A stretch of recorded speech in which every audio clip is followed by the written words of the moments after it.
চলেন আমরা আবারও সবকিছু নতুন করে শুরু করি।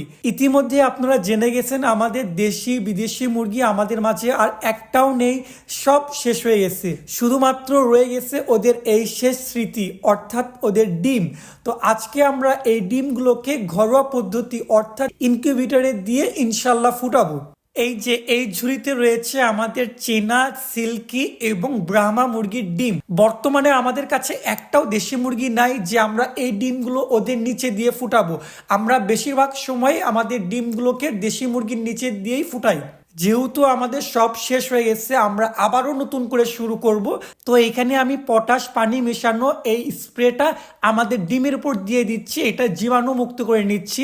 এরপর আমাদের ইনকিউবেটর যেটার মধ্যে আমরা ডিমটা দেব, এটাকেও ভালোভাবে স্প্রে করে পরিষ্কার করে নিব। তো আমাদের পরিষ্কার করা হয়ে গেছে, এখন আমরা এর উপরে একটা কাপড় দিয়ে এইভাবে বিছিয়ে দিব। তো মোটামুটি আমাদের সবকিছু প্রস্তুত। আমরা এখন উপরে ঢাকনাটা লাগাই দিব, দিয়ে এটা চালু করে দিব। আমরা প্রথমে একটু হিট তুলে ফেলবো যেন ভিতরে গরম হয়, এরপর আমরা এর মধ্যে ডিমগুলো দিব। তো ভিতরটা গরম হয়ে গেছে, এখন আমরা এর মাঝে এক এক করে ডিম দিব।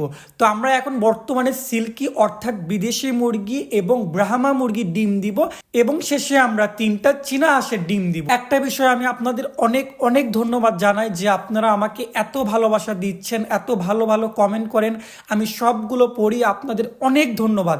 আমিও আপনাদের পাশে সব সময় থাকবো ইনশাল্লাহ। তো আমাদের সব কাজ শেষ, ইনশাল্লাহ পরবর্তী যা হবে তা আপনাদের দেখাবো। আজকের জন্য বিদায় নিচ্ছি, দেখা হচ্ছে পরবর্তী ভিডিওতে। আসসালামু আলাইকুম।